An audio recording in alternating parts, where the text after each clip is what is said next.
Good morning. Actually, it's a good afternoon from Leonardo Piccinetti from Inventia Venture.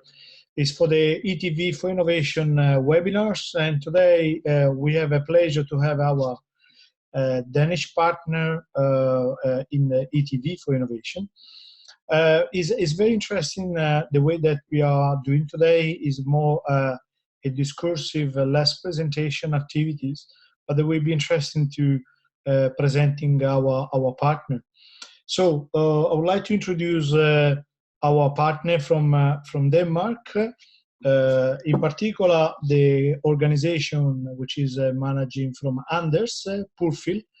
So Anders, good afternoon to you. How are you? Good afternoon, Leonardo. Very good. Well, the sun is shining for once here in Denmark.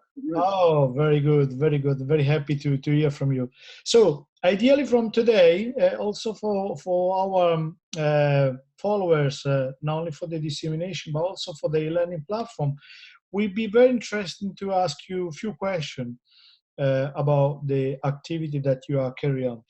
But first of all, just introduce yourself and PurFil. What is the business model? What is the organization that you're working for? Well, I've been working more than 25 years with environmental technology.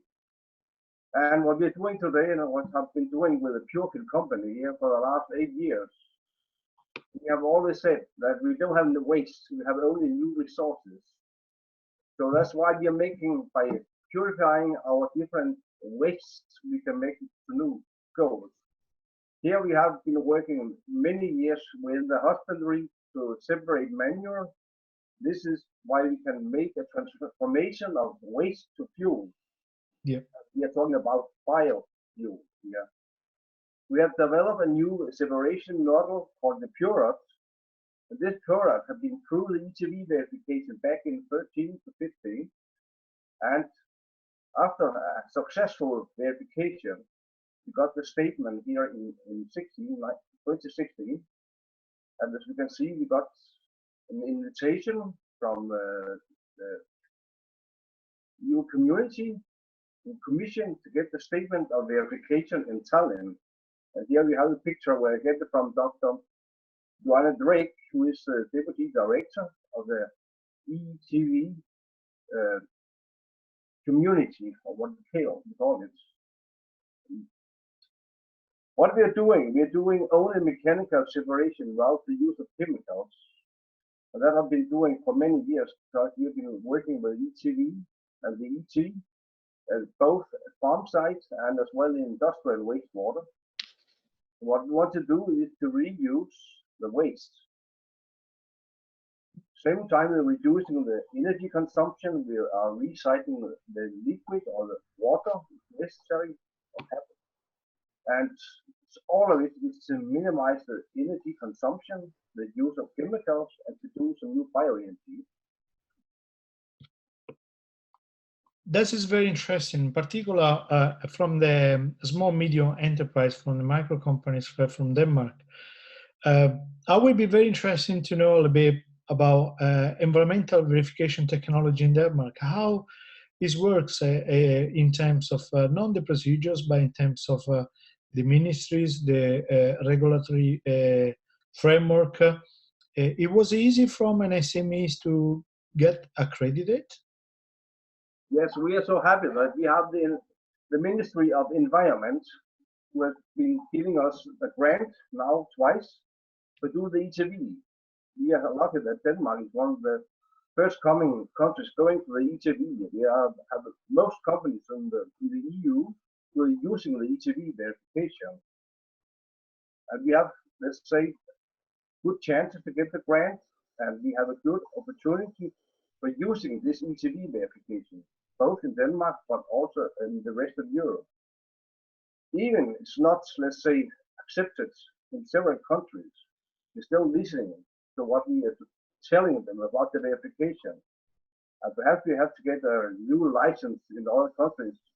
We still can use the ETV statement to prove that we have some sort of documentation, not produced by ourselves, but by the government side and the verification body. So this way it's more legal to say what we can do. Very, very interesting. So you also see at European level a challenging aspect of ETV. Your personal perspective from your large experience that you had with your company, what do you think can be the most relevant challenge for ETV? Need to get it introduced and accepted all around Europe. That is number one, because you're doing the verification. It's not just like an ISO you're using that you can do to standard, but by the verification, you have some other people, the test units, as well as the test body, and the verification body who can prove that what you are thinking, what you are telling your customers, is not your own values, but it is public values. This is interesting in particular for the, I would say, at European international collaboration. And how did you find in particular collaborating with a different partner in a project which is a more educational skill project like ETV for innovation? What can be the message? What can be the lessons that you learn in this project from an SME's point of view?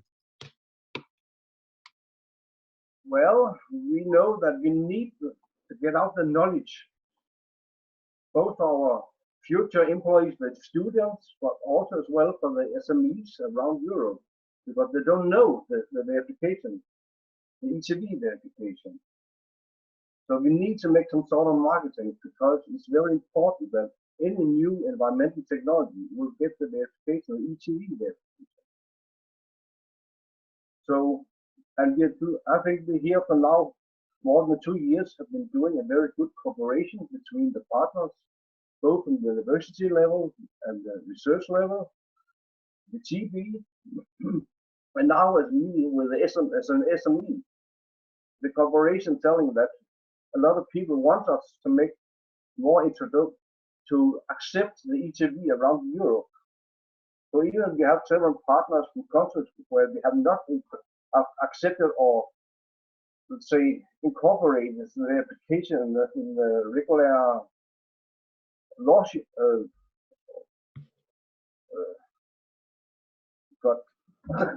This is a very interesting point, in particular the collaboration with SMEs, because I know that in particular in the project, your valuable contribution to the material, which is now is an e-learning platform, is extremely important for the industry. So what kind of message you would like to deliver finally to the industries to using also the material, how we should use in this material for the industry, large industries, small industries, but also regulators. How do you think we should consider in the context of what Europe is now proposing in the Circular Economy Action Plan for the EU Green Deal? What is a small enterprise message would you like give through the ETV project material? I mean that when we get the verification, even you're a small company like ours, we are only 3 people today, but when we can come and tell the customers and we can tell the public, the communities that we make the regulation that here we have a product, we have been proving that it's working this way or even better than we said from the beginning. They have to trust us. So any new and innovative technology that we're using within environment has to be accepted when we come with this verification statement. Yeah. So this is a very expensive verification taking 3 years. We can do the ETV within half a year or less or more. That was my experience, because it was the first time. So we used not 5 months, but 2 years instead. So it is when you're doing at the early stage of testing your new equipment. Well, I think this is you have a good cooperation with the test unit, the verification body, and because otherwise you, let's say, will always get some new experience during the verification. Yes, this is a very interesting message, because that is the message that we need to be positive, in particular to to delivering this information, but also to make the more, as you say, the empowerment of the regulators on those topics. And I believe this is interesting for procurement, is interesting for the circular economy package, which is now on the top on the agenda. And I think this is an interesting debate that is a starting point. And how do you see your company in after the benefit of this project in the future, in particular in Denmark, but also collaborating with some other organization in the future?